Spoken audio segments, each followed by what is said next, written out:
Well, hello, hello, Young and the Restless Daily Recap fans. Today's daily recap is for Wednesday, November the 22nd, 2023. Wednesday, November the 22nd. Well, this was Thanksgiving Day for the families they decided to show. We start off with Devon. We've got Mamie and Nate and Lily and Daniel.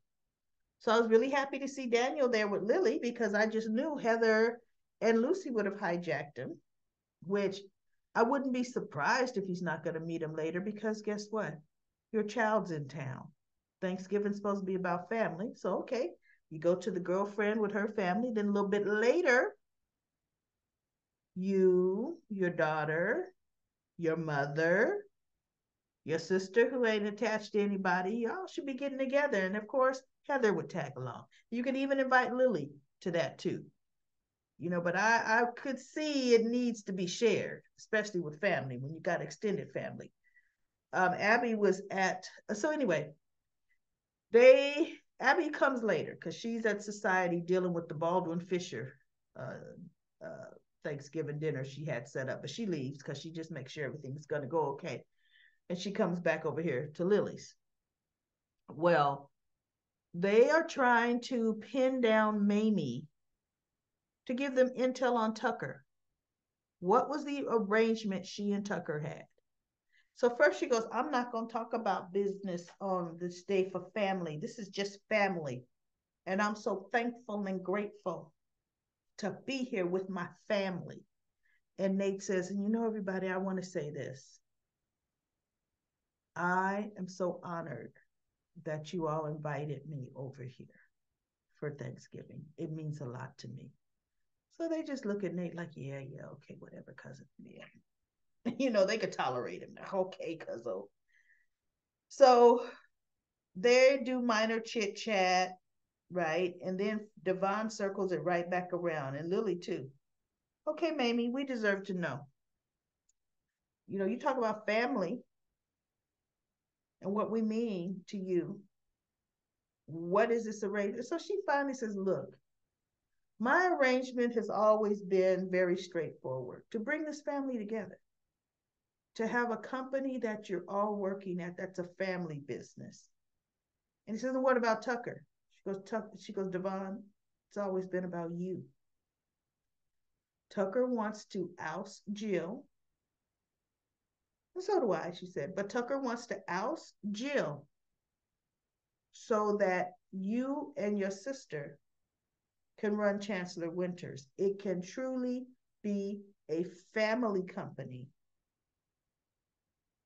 And she goes, now look, you guys, I know at some point you've had to have wondered, what would it be like if Jill wasn't calling the shots? Because really, Jill does call the shots, right? She says, Jill, it never should have got, Jill should not be in charge. She said, that's not what Catherine wanted at all. And it wasn't. Catherine left Chancellor Winters to Victor. She didn't want Jill running the company, right? She left all her money to Devon and the company to Victor. So she says Tucker feels that he has more of a right to the family company because Catherine was his mother. Tucker doesn't want Chancellor Winters, but Tucker wants you, Devon, his heir, to have that legacy. And his grandson. He wants it for you and your child. And Devon just looked. I mean, what could you say? And so then Lily says, well, then we need to warn Jill what Tucker wants to do. And Mamie said, Jill already knows what Tucker wants to do. She's already talked to Tucker. And so they just looked and they go, now, it's up to Jill if she could stop it.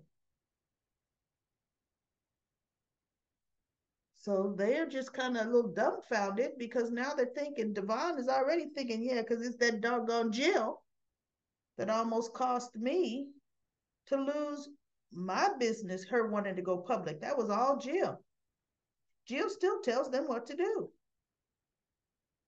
you know? So I don't know. But they're not the unseating sneaky type.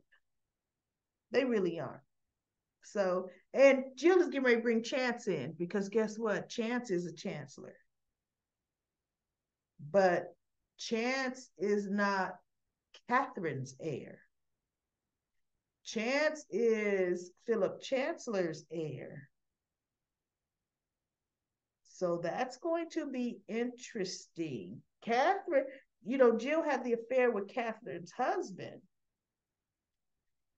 who I think actually did that company belong to him or did Catherine come from money? I forget how it worked, right? But Jill had an affair and had Philip, who is Chance's father. So bloodline from Catherine, they are not. Catherine just accepted Chance and accepted Philip too, but not as a grandson, not as a grandson, as Jill's son, you know. So we'll see. We'll see where that goes. But Mamie just said, "Yep, that's what you want. That's what it is. It's all about family." So now we have Chelsea. She came to the Abbott house. She's spending this first part there. She's going to be meeting Connor and Anita for dinner, and they're going to spend 2 days together, Thursday and Friday, and then Connor is going to spend the weekend with Adam because Billy said, so is Adam going to be joining you, out there wherever Anita lives? What state? I mean, city. So she goes, no, Anita and Adam don't get along, and Connor knows that.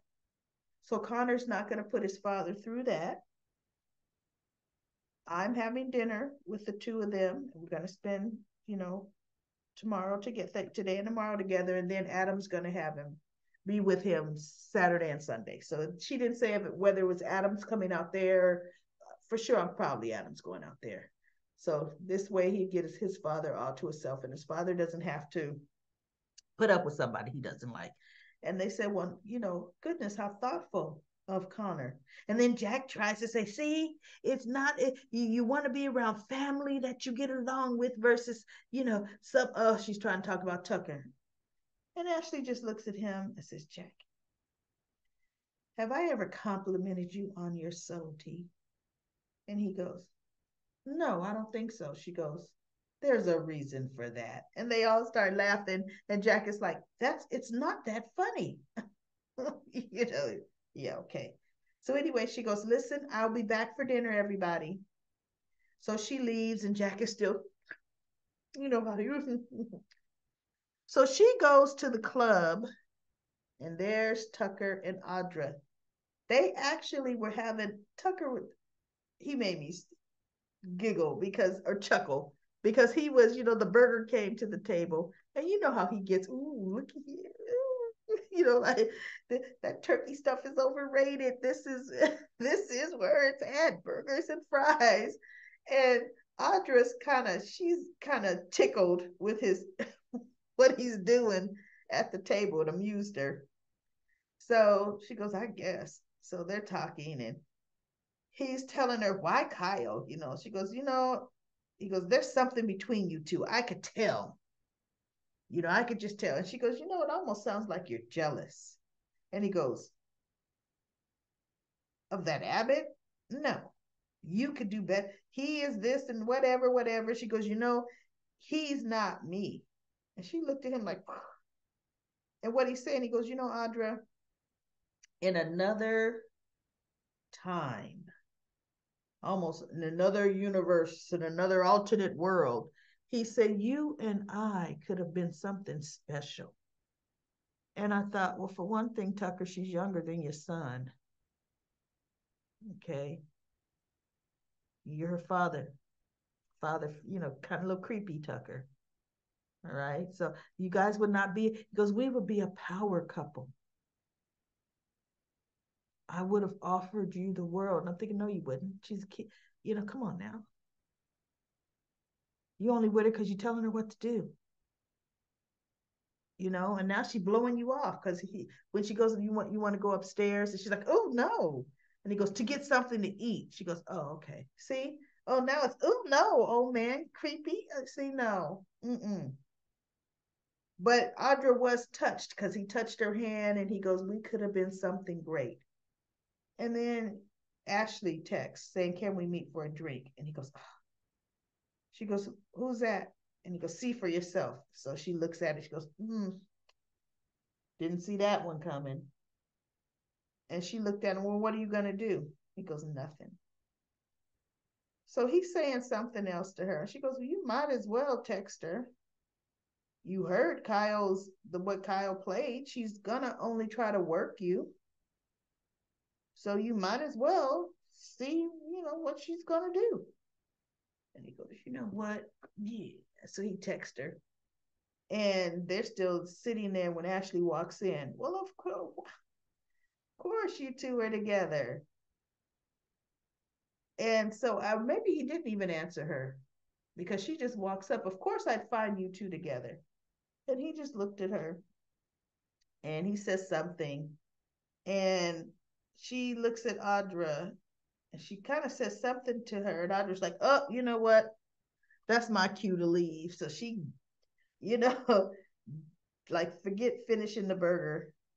Or actually, they are done with their burgers. They just have their drink. When Ashley comes in, they only have their drinks at the table. The burgers are gone. And so she just gulps the rest of her little drink and she gets up. So Ashley and Tucker go into the jazz lounge. And I'm thinking, where's Devon? Ashley, the whole reason, because she goes, I text Devon and asked him to meet us here, and I haven't heard from him. And I'm thinking, I never saw Devon get a text and say no, right? But then again, guess what? All that family talk with Mamie, I did kind of fast forward. So maybe Devon did hear a chime and say no. I don't know, y'all. You could tell me. So she says, Tucker, the company, and she says the name of the company that we bought when we were going to start our business. She goes, it's very lucrative and it's doing very, very well. She says, I want to give that company to you, Tucker. And he says, why? She said, excuse me, as a goodwill gesture. For me, backing out on our deal, I want to give you that profitable company, goodwill. And he goes, and what would you do? She goes, nothing. I'm giving it to you. She goes, you know what?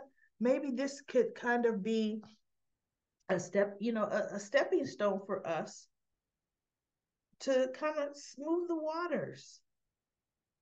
I said I want to broker peace.